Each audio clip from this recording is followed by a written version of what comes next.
নবী আমাদের মতো মানুষ হলে আপনার গায়ে যে ঘাম তৈরি হয়, এই ঘাম কয়দিন মানুষ ব্যবহার করেছে আতর হিসাবে? কয়দিন আপনার ঘামটা মানুষ ব্যবহার করেছে? কিন্তু আমার নবীর ঘাম মোবারক, নবীজি বলছেন, হায় হায় আমার ঘাম মোবারক সাহাবায়ে কেরাম কোটির মধ্যে নিয়ে তারা সুরমা রূপে আতর রূপে ব্যবহার করতে। বলেন সুবহানাল্লাহ। যে মহান রব্বুল আলামিন ইজ্জত জালাল, যিনি মহান, যিনি অসীম দয়ালু, যিনি অনেক দয়ার অধিকারী, তিনি আমাদেরকে আজকে এত সুন্দর জান্নাতের বাগান সাজানোর তৌফিক দিয়েছেন এবং দূর দূরান্ত থেকে আমাকে আপনাকে একত্রিত করে সাক্ষাৎ করার তৌফিক দিয়েছেন।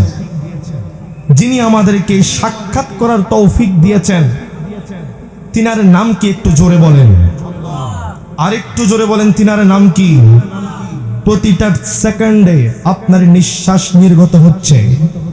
দুনিয়ার জমিনে কোনো অসুস্থ ব্যক্তিকে যখন আইসিইউতে ঢোকানো হয়, প্রতিটা ঘন্টায় হাজার হাজার টাকা গুনতে হয়। কিন্তু আমি আর আপনি দুনিয়ার ফ্রি অক্সিজেন বহন করছি, 1 টাকাও বহন করতে হচ্ছে না। কিন্তু আমরা নাফরমান বান্দারা আল্লাহকে চিনতে পারি নাই। আল্লাহর এত নিয়ামত আমরা বক্ষণ করছি, কিন্তু সেই মালিককে আমরা চিনতে পারি নাই। কথা বলেন ঠিক কিনা? আল্লাহর এত সুন্দর পৃথিবী, এত সুন্দর আকৃতি আমরা ভোগ করছি, কিন্তু সেই মহান রবের দরবারে শুকরিয়া আদায় করতে পারি না। দেখেন, এই জন্য আমার আল্লাহ পাক রব্বুল আলামিন সূরা রহমানে বারবার বলছেন, ফাবি আইয়ি আলাই রাব্বিকুমা তুকাজ্জিবান। হে বান্দা, তুমি আমার কোন নিয়ামতকে অস্বীকার করছো? এত সুন্দর নিয়ামত তোমার জন্য পৃথিবী বানায়া দিলাম, তুমি নামাজ পড়ছো না? তুমি আমাকে চিনছো না? এত সুন্দর আয়াত তেলাওয়াত করে দিলাম, ইয়া আইয়ুহাল্লাযীনা আমানুত্তাকুল্লাহা হাক্কা তুকাতিহি ওয়া লা তামুতুন্না ইল্লা ওয়া আনতুম মুসলিমুন। হায় হায়, তোমাকে আমি বললাম যে আমি আল্লাহকে ভয় করো, কিন্তু তুমি আমি আল্লাহকে অবহেলা করছো। ভয় করার বদলে তুমি অবহেলা করছো। কাকে অবহেলা করছো? আমি আল্লাহকে অবহেলা করলে আল্লাহর 3 ইঞ্চি পরিমাণ ক্ষতি হয় না, ক্ষতি তোমার জীবনটা নষ্ট হয়ে যায় যদি আল্লাহর কাছে তুমি অবহেলা করো। যেমন এত সুন্দর মাহফিল সাজানো হয়েছে, নবী এবং রাসূলের মুহাব্বত নিয়ে এত সুন্দর জান্নাতের বাগান কার জন্য সাজানো হয়েছে? দেখার জন্য সাজানো হয় নাই, এটাকে আমল করার জন্য, এটা থেকে কিছু শিক্ষা নেওয়ার জন্য আজকে জান্নাতের বাগান সাজানো হয়েছে। কিন্তু আফসোসের বিষয়, আমার মা বোনরা রাস্তা দিয়ে চলাফেরা করছে। এই মাহফিল থেকে বলতে চাই, ও আমার মা, ও আমার বোন, আপনি যদি বেপরদায় চলাফেরা করেন, আপনার জন্য আপনার বাবাকে জাহান্নামে যেতে হবে। কথা বলেন ঠিক কিনা? আপনার জন্য আপনার ভাইকে জাহান্নামে যেতে হবে। আরে মা, আপনার জন্য আপনার নিজের স্বামী জাহান্নামে যাবে। কেন কেন কেন? কারণ আপনি মাহফিল চলছে, আপনি রাস্তাঘাটে চলাফেরা করছেন, আপনাকে বেগানা পুরুষ দেখছে। আমার আগে একজন বক্তা আলোচনা করেছেন যে একজন মহিলাকে যদি 40 জন পুরুষ সঠিকভাবে দেখে ফেলে, তাহলে সে দাইয়ুস হয়ে যায়। আর কোন দাইয়ুস মহিলা জান্নাতে প্রবেশ করতে পারে না। কথা বলেন ঠিক কিনা? বাজান, সেই মালিকের দরবারে শুকরিয়া আদায় করতে চাই কি চাই না? আরো জোরে বলেন, চাই কি চাই না? একবার জোরে বলে আলহামদুলিল্লাহ। এবং আমার নবী পাক সাল্লাল্লাহু আলাইহি ওয়াসাল্লামের শিরুরানি ইরফানি কদম মুবারকে আমরা দুরূদ ও সালাম পেশ করছি। শ্রীপুরের জমিন থেকে, শ্রীপুরের মাহফিল থেকে আমরা মদিনা ওয়ালার উদ্দেশ্যে আমরা আজকে ভালোবাসা পাঠিয়ে দিব, দুরূদ পাঠিয়ে দিব। আজকের দুরূদের উসিলায় যাতে আমার নবী শাফায়াতে আমাদের জন্য সুপারিশ করে। সকলে বলেন আমিন। বাজান, আমার নবীকে আমরা চিনতে পারি নাই। আল্লাহ পাক রব্বুল আলামিন কোরআনে কারিমার মধ্যে বলছেন, ও আমার বান্দারা, তোমরা যদি আমাকে পেতে চাও, আগে নবীর কদমে গিয়ে পড়ে থাকো। কথা বলো, তোমরা যদি আমাকে পেতে চাও, আমার নবীর নাম আগে গাও। আমার কাছে যদি দোয়া কবুল করাতে চাও, আগে নবীর দুরূদ পড়ে দোয়া করো। কেন কেন কেন? কারণ আমার আল্লাহ পাক রব্বুল আলামিন বলছেন, আমার নবীকে যারা কষ্ট দিবে, আমি আল্লাহ স্বয়ং কষ্ট পাবো। আর আমার নবীকে যারা ভালোবাসবে,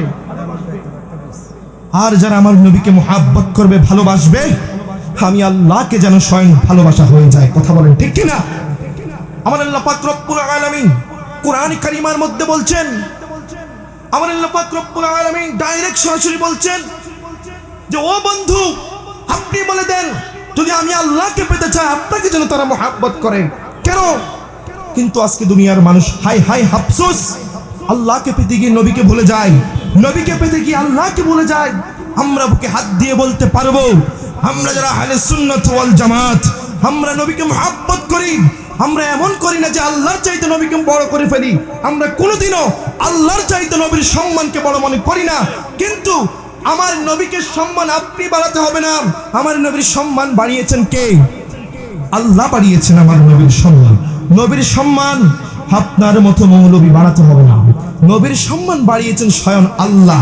যতটুকু সম্মান বাড়িয়েছেন ততটুকুই সম্মান করতে চাই। কথা বলেন ঠিক কিনা? বাজান, আজকে বলতে চাই, যারা বলে নবী আমাদের মতো মানুষ, এরকম কিছু সংখ্যক লোক আমাদের এলাকায় আছে না নাই? জোরে বলেন আছে না নাই?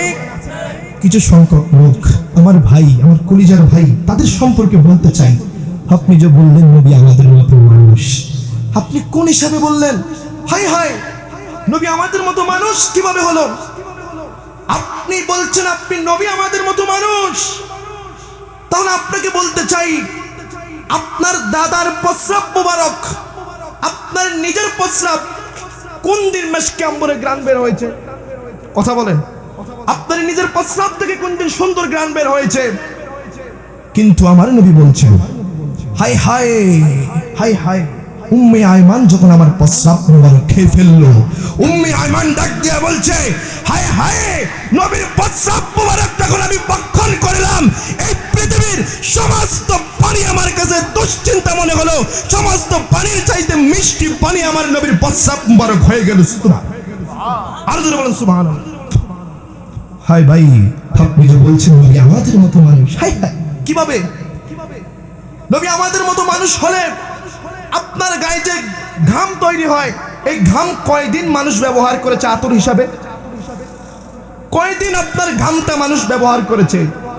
কিন্তু আমার নবীর ঘাম মোবারক, নবীজি বলছেন হায় হায়, আমার ঘাম মোবারক সাহাবায়ে কেরাম কোটির মধ্যে নিয়ে তারা সুরমা রূপে, আতর রূপে ব্যবহার করতে। বলো জোরে বলেন সুবহানাল্লাহ।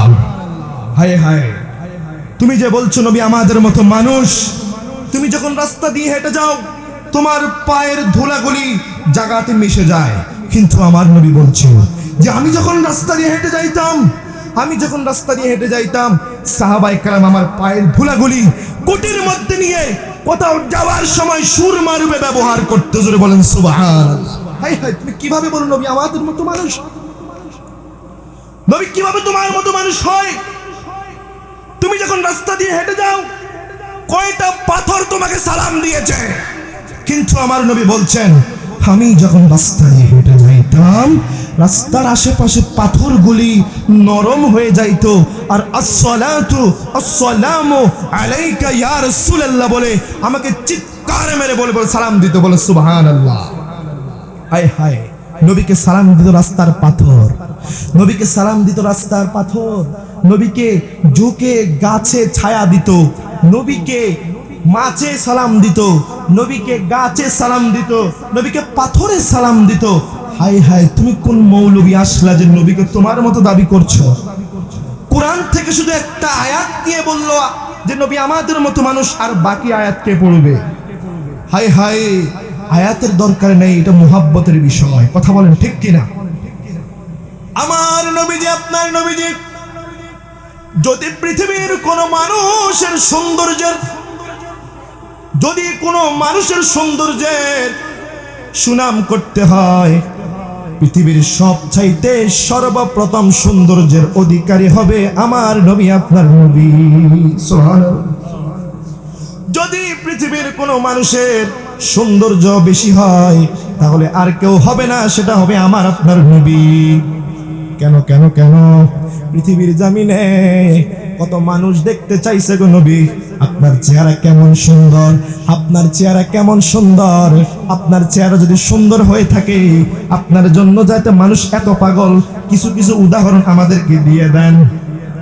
আমার নবীজি উদাহরণ দিতে লাগলেন। ও আমার সাহাবায়ে কেরাম, আমার নবী উম্মতদের উদ্দেশ্য বলছেন, উম্মতেরা রে, সাহাবায়ে কেরাম যখন অসুস্থ হয়ে যাইতেন, আমার সাহাবায়ে কেরাম আমি নবীর চেহারার দিকে তাকাইলে সাহাবায়ে কেরামের শরীরটা পরিপূর্ণ সুস্থ হয়ে যাইত।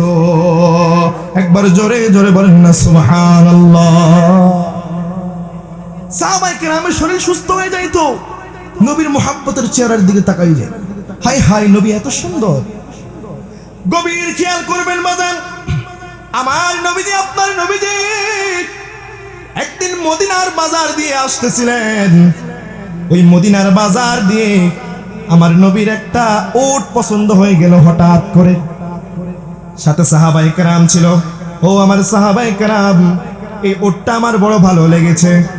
আমার নবীজি কিছু চিন্তা না করে উটের মালিকের কাছে গিয়ে বললেন, ও উটের মালিক, তোমার উটটা আমার বড় পছন্দ হয়ে গিয়েছে।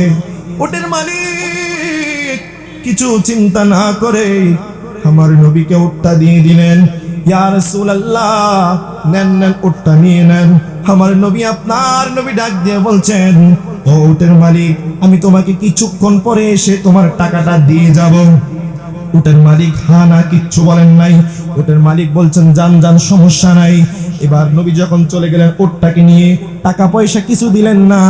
আশেপাশের যত উটওয়ালা আছে সবাই প্রশ্ন করলো, ও বোকা, ও বোকা, তুমি যে এই লোকটাকে উটটা দিয়ে দিলা, কোন বিশ্বাসের উপরে দিলা? তুমি কি টাকাটা পাবে কিনা? কোনো বিশ্বাস নাই, কোনো ভরসা নাই। এবার উটের মালিক সরাসরি জবাব দিতে লাগলেন, ভাই আমার, আমি যাকে উটটা দিলাম, আমি তার কিচ্ছু দেখে উটটা দেই নাই। আমি যখন তার চেহারার দিকে তাকাইলাম, চেহারার দিকে তাকাইয়া আমার অন্তরটা তার দরবারে কোরবানি করে দিয়েছি। আমি যখন তার চেহারার দিকে তাকাইলাম, আমি তার কদমে আমি আমার জীবনটাকে কোরবান করে দিয়েছি। উটটা তো কিছুই না। তারপর কিছুক্ষণ পর আমার নবীজি একজন সাহাবায়ে কেরামকে দিয়ে টাকাটা পাঠিয়ে দিলেন। টাকা পাঠিয়ে দেওয়ার পরে এবার উটওয়ালা বলছে, আমার টাকার দরকার নাই, যিনি আমার কাছ থেকে উট নিয়ে গিয়েছে তার কাছে আমাকে নিয়ে যাও। উটওয়ালাকে আমার নবীর দরবারে নিয়ে গেলেন। উটওয়ালার সাথে সাথে আমার নবীর কাছে কালেমা পড়ে সাথে সাথে মুসলমান হয়ে গিয়েছেন। সুবহান, আরো জোরে বলেন সুবহানাল্লাহ। বাজান, নবীকে ভালোবাসতে হবে কিনা? জোরে বলেন, হবে কিনা? হে বাজান, শ্রীপুরের মানুষ নবীর পাগল। শ্রীপুরের মানুষ নবীর পাগল। শ্রীপুরের মানুষ, শ্রীপুরের মাটি সুন্নিয়তের খাঁটি। কথা বলেন ঠিক কিনা? শ্রীপুরের মানুষ নবীর প্রেমে জীবন দিতে রাজি আছে। নবীর প্রেমে জীবন দিতে রাজি আছেন কিনা? যদি থাকেন এখন প্রমাণ দিতে হবে, একটা তাকবীর হয়ে যাবে, আপনাদেরকে পরীক্ষা করা হবে। নারে তাকবীর! হয় নাই, আপনাদের শক্তি নাই, পরীক্ষা হবে একটা। নারে তাকবীর! নারে রিসালাত! আহলে সুন্নাত ওয়াল জামাত জিন্দাবাদ, জিন্দাবাদ। নবীর মুহাব্বত দরকার আছে নি বাজান? আছে তো ইনশাআল্লাহ। তাহলে আমার সাথে সাথে একটু গজলটা গাইবেন। হাবিবে যে আমার হৃদয়ের শান্তি, নবীজি আমার হৃদয়ের শান্তি, ভালোবাসলে পাবো মুক্তি, মুক্তি, ভালোবাসলে পাবো মুক্তি। বাজান, আমার সাথে সাথে একটু মুখটা লাগান। গজল না পারলে সমস্যা নেই, মুখটা গুনগুন করেন।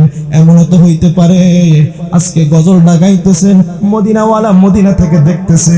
এমনও তো হইতে পারে ঘরে যাওয়ার পরে ওই নবীর মুহাব্বতের কারণে নবীর দিদার আপনার কপালে নসিব হয়ে যেতে পারে। আমার সাথে একটু মুখটা লাগান।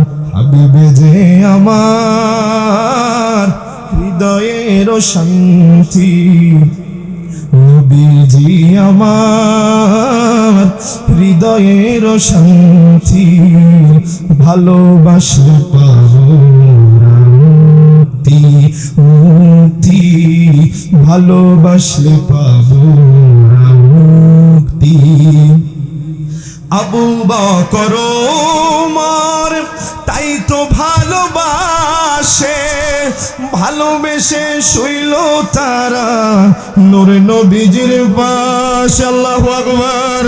আবু বকর ওমর তাই তো ভালোবাসে, ভালোবেসে শুইল তারা নূর নবীজির পাশে।